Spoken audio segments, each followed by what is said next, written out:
So tonight with never too much info, it's Miguel Campbell, the big star recently. It's been going well, thank you, man. Do you feel like a star? Not really. I'm just still Miguel, you know.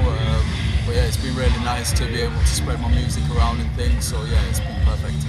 Can you like shorten up your music path? How did you begin to explore music, work with music? I started DJing at my local youth club at school, and then after I'd been DJing for quite a few years, I decided to begin to make music. I was really inspired by the whole French house sound, you know, people like Daft Punk, Cassius, Alan Brax, and then yeah, I really just started producing, and it was at a time when techno was really popular, you know, so it took like 8 years for me to get to a point where my music became popular, so yeah, it's just nice to be here now. So actually, if we can say something special made you... It's one of the records that made me popular. I would say it's definitely my most popular track, you know. But yeah, I mean, it's just nice for me to now have a platform to showcase what I am actually about, you know. Great. You recently also published your first LP, Back to Flight School, right? That's right, Back in Flight School, and it was released on Hot Creations recently. Can you tell me something about the album? What was the inspiration and the flight metaphor, which is actually used through the electronic scene? Yeah, I mean, yeah, the theme of in-flight music gives you a vibe of being in the sky, you know. So I mean, it was really a case of making an album which spoke a lot about me and what I'm about, and also demonstrated the different genres that I'm interested in, you know. And yeah, the whole flight school theme, it was funny because at that time I was, and still now, I spend so much time in the airports and on the airplanes. Yeah, it just seemed appropriate to theme it as that. Who do you hang out with the most from the DJ world? Who are your good friends? Who do I hang out most with? Well, of course, Jamie and Rob James and Richie Ahmed, you know. I spend a lot of time with Danny Days on the road. My man Matt Hughes and the guys on my label, Miguel Puente, like we've got a really nice family vibe going on there. So yeah, it's well, some massive insects here in Croatia, right? Crickets. Yeah, crazy. But yeah, I mean, I'm quite lucky to have lots of friends on the road, you know, and here in Croatia I've been kicking it with Chris Duckenfield and Pete Herbert, again, really good DJ friends of mine, and their music's amazing too, so it's been a perfect time here. You know any Croatian DJs, producers? I have a few friends on my Facebook, but no popular DJs or producers, unfortunately.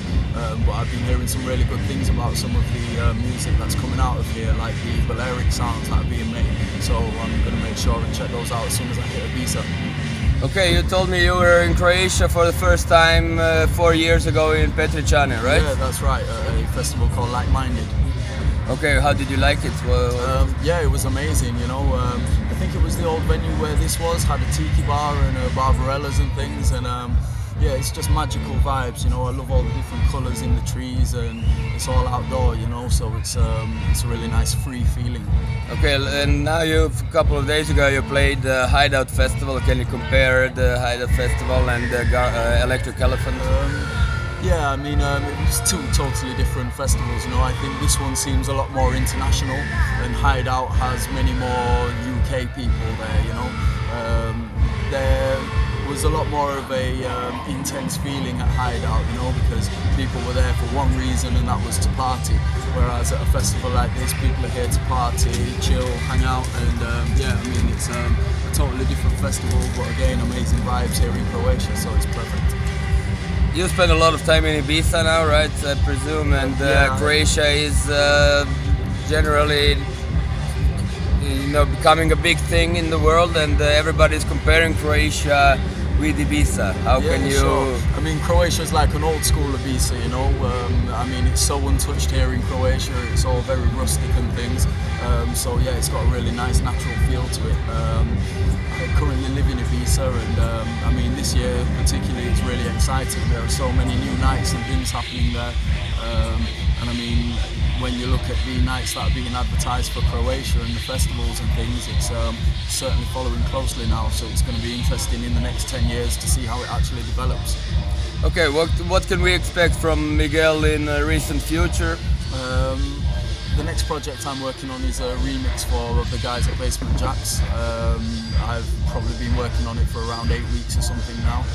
So yeah, I'm really excited for that. And also as my duo Mam, I'm producing a new album in the studio. So that's definitely something to look out for. Now when you said that you're doing a remix for 8 weeks, how long does it take for you to make a remix that you're happy with? I mean, it really depends on the vibes, you know. If I'm really feeling the track, I can have it finished within a matter of hours, you know. I'll just keep working on it until it's done, you know. Sometimes if I feel I need more inspiration on the arrangement or something, it can take me months to finish a tune. So yeah, I mean, it really just depends on the project. Are you asked a lot to make remixes, or do you choose most of your tracks that you remix?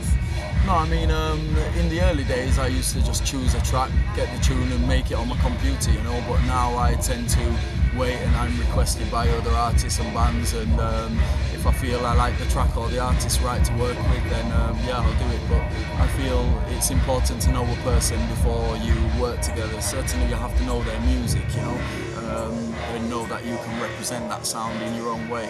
So that's kind of what I look out for when accepting remix work.